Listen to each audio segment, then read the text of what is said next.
Aisyah dari kelas 5A. Video ini dibuat untuk memenuhi tugas mata kuliah ujian tengah semester dari pendidikan inklusi.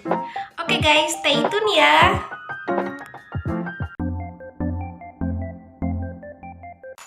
Baik, di sini saya akan menjawab pertanyaan nomor 1. Nah, dengan adanya pendidikan inklusi ini, apakah suatu solusi atau suatu masalah sih dalam dunia pendidikan? Menurut saya, pendidikan inklusi adalah suatu solusi di mana pendidikan ini sangat berarti sekali untuk anak-anak disabilitas. Karena mereka bisa mendapatkan dan merasakan pendidikan bersama orang normal lainnya tanpa adanya perbedaan baik dari segi fisik, mental, maupun perbedaan lainnya. Karena apa? Pendidikan adalah hak bagi setiap orang untuk bisa merasakannya. Pendidikan inklusi menurut Sugiarman 2006 halaman 23 yaitu pendidikan yang mengikutsertakan anak-anak yang memiliki kebutuhan khusus untuk belajar bersama-sama dengan anak normal lainnya. Sedangkan menurut Garnida 2015 halaman 48 mendefinisikan pendidikan inklusif yaitu sistem penyelenggara pendidikan untuk peserta didik yang punya keterbatasan tertentu dan peserta didik lainnya yang dijadikan satu dengan tanpa menimbang keterbatasan masing-masing. Baik, selanjutnya saya akan menjawab pertanyaan nomor 2 terkait kesimpulan dari pendapat para ahli mengenai pendidikan inklusif.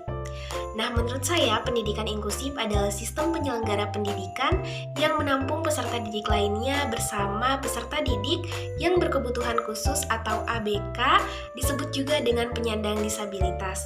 Nah, dengan adanya pendidikan inklusif ini menjadi solusi bagi setiap anak-anak disabilitas atau ABK untuk bisa mendapatkan pendidikan yang layak sama seperti peserta didik lainnya tanpa memandang adanya perbedaan hal apapun itu.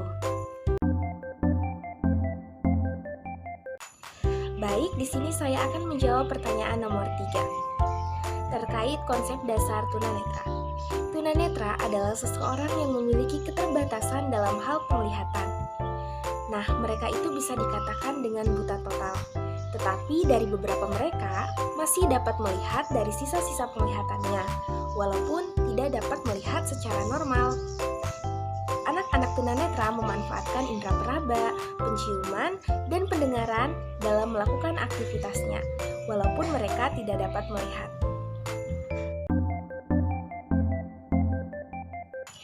Oke, selanjutnya saya akan menjawab pertanyaan nomor 4 bagian A. Apa sih perbedaan antara tuli dan tunarungu? Tuli adalah seseorang yang memiliki keterbatasan dalam hal pendengarannya, tetapi sebutan tuli ini mempunyai makna yang lebih kasar. Sedangkan tunarungu secara medis adalah orang yang mempunyai pendengaran yang rusak dan memiliki keterbatasan dalam hal pendengarannya, tetapi sebutan tunarungu ini memiliki makna yang lebih halus dibandingkan dengan tuli. Selanjutnya saya akan menjawab pertanyaan nomor 4 bagian B, yaitu memperkenalkan diri menggunakan bahasa isyarat menggunakan abjad CB.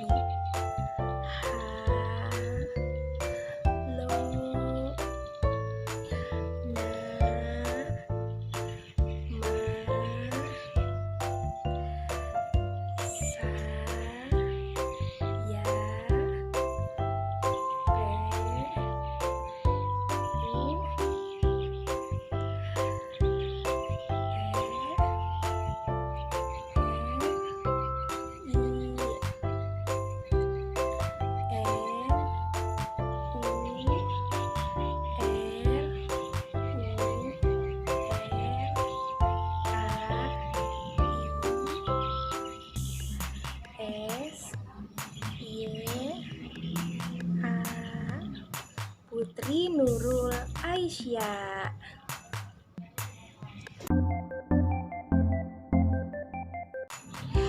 Baik, saya selanjutnya akan menjawab pertanyaan nomor 5.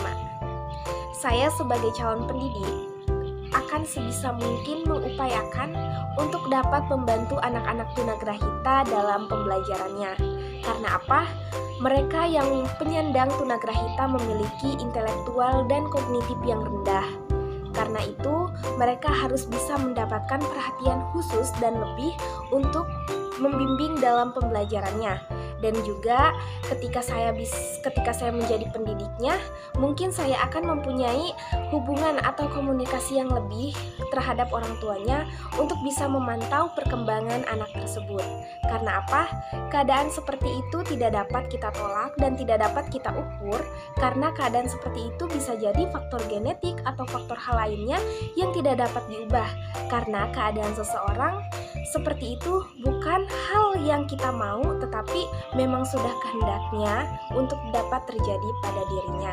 Sehingga kita ataupun saya sebagai calon pendidik akan membantu dan mengupayakan sebisa mungkin dalam membimbing anak-anak tersebut penyandang tunagrahita.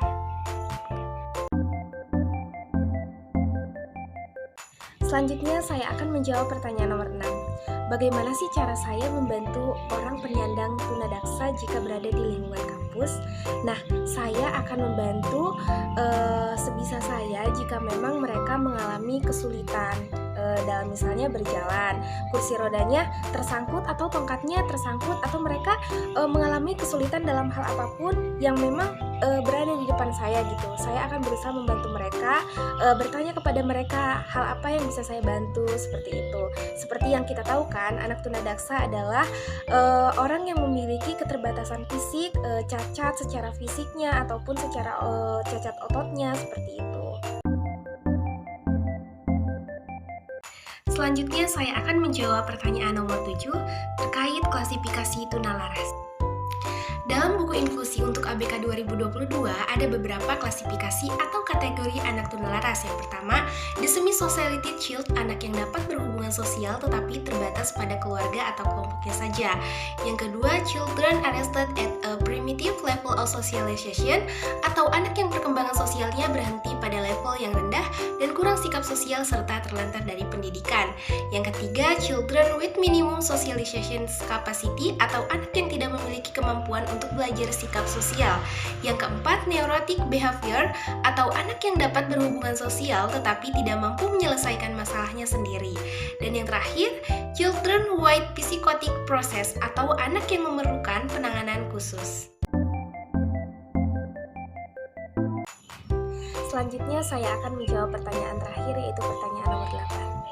Jika saya pemegang kebijakan kampus untuk menciptakan lingkungan kampus yang inklusif, saya akan mengoptimalkan atau mengupayakan beberapa hal. Yang pertama, mengupayakan pentingnya pendidikan inklusivitas kepada khususnya mahasiswa-mahasiswa agar guna menghindari mahasiswa difabel merasa terkucilkan atau merasa tereksklusif.